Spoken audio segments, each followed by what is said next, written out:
আসসালামু আলাইকুম। আরও একবার স্বাগত জানাচ্ছি আমার ইউটিউব চ্যানেল আপন বারান্দায়। আজকে আমি আমার আরও একটি নতুন ভিডিও আপনাদের সাথে শেয়ার করব। আর এই ভিডিওটি হতে যাচ্ছে আমার বাগান জীবনের একদম নতুন অভিজ্ঞতা বলা যায়। তো আমি আসলে আমার জীবনে কখনোই কোনো দিনও অর্কিড নিয়ে কোনো বাগান করিনি। আমি অনলাইন থেকে অর্ডার করেছিলাম এবং এই যে 2টা অর্কিড অর্ডার করেছিলাম, কিন্তু গিফট হিসেবে আরও 2টা আমি পেয়ে যাই। এই অর্কিডগুলোই গতকাল রাতে কুরিয়ারে এসেছে, এই যে আমি আপনাদের সাথে শেয়ার করছি। যেহেতু অর্কিড নিয়ে আমার এটাই প্রথম কোনো অভিজ্ঞতা হতে যাচ্ছে, তো অর্কিড নিয়ে আমি একটু রিসার্চ বা একটু ইউটিউব অনেক কিছু ঘাটাঘাটি করে দেখলাম যে আসলে অর্কিডের মিডিয়া যেটা, সেটা আসলে নর্মাল যে মাটিতে আমরা গাছ লাগাই সেই মাটি না। অর্কিডের মিডিয়া হিসেবে কাঠের গুঁড়া, কয়লা, ইটের টুকরো, কোকোপিট এই টাইপের মিডিয়াগুলো ব্যবহার করা হয়। যেহেতু আমরা শহরে বারান্দা করছি, এই টাইপের জিনিসগুলো আসলে খুব সহজে আমাদের হাতের কাছে পাওয়া খুব কঠিন। তো আমি নার্সারিতেও জিজ্ঞাসা করেছি এবং ইউটিউবেও অনেকবার ভিডিও দেখেছি।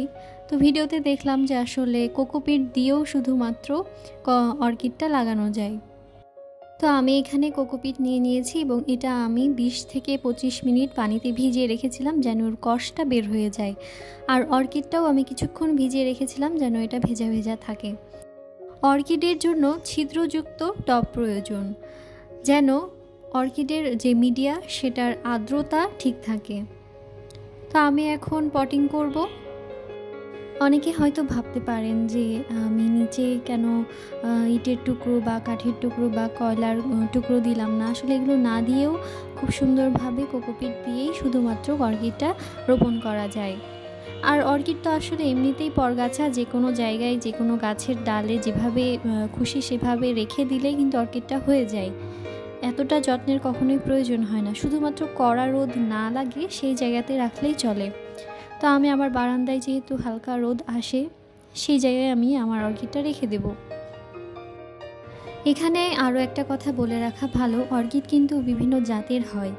বিভিন্ন রকমের অর্কিড বিভিন্ন রকমভাবে রোপণ করতে হয়। ভাববেন না যে এখানে আমি একরকমভাবে লাগাচ্ছি বা রোপণ করছি বলে এইটা ঠিক অন্যেরটা ভুল, বা অন্যেরটা ঠিক বা এইটা ভুল, এরকম ভাবার কোনো কারণ নেই। যাই হোক, কথা বলতে বলতে কিন্তু আমি অর্কিডটা রোপণ করে ফেলেছি। দেখতে পাচ্ছেন যে আমি কোকোপিটগুলো খুব চেপে চেপে বসিয়ে দিচ্ছি। কোকোপিটগুলো কিন্তু শুকিয়ে গেলে ছিদ্র দিয়ে পড়ে যাওয়ার কোনো সম্ভাবনা নেই। অর্কিড কিন্তু মিডিয়াতে সেট হতে বেশ কিছুদিন সময় লাগে। আর কোকোপিটগুলো যখন শুকিয়ে যাবে তখন শুধুমাত্র স্প্রের মাধ্যমে কোকোপিটগুলো ভিজিয়ে দিলেই হবে। তবে খেয়াল রাখতে হবে অর্কিডের গোড়ায় একদমই যেন পানি জমে না থাকে। আমার অর্কিড কিন্তু রোপণ করা শেষ। এখন শুধুমাত্র যে জায়গায় আলো বাতাস এবং হালকা রোদ আসে সেই জায়গায় আমি রেখে দেব।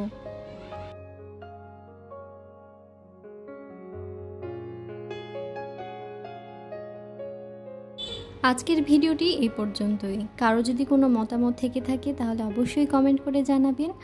আর অনেকেই ভিডিও দেখছেন কিন্তু হয়তো লাইক দিতে ভুলে যাচ্ছেন, অবশ্যই একটি করে লাইক দিবেন এবং চ্যানেলটি অবশ্যই সাবস্ক্রাইব করে দিবেন যেন এই টাইপের ভিডিও আরও অনেক বেশি আপনাদের সাথে শেয়ার করতে পারি এবং আপনারাও সেটা দেখতে পারেন।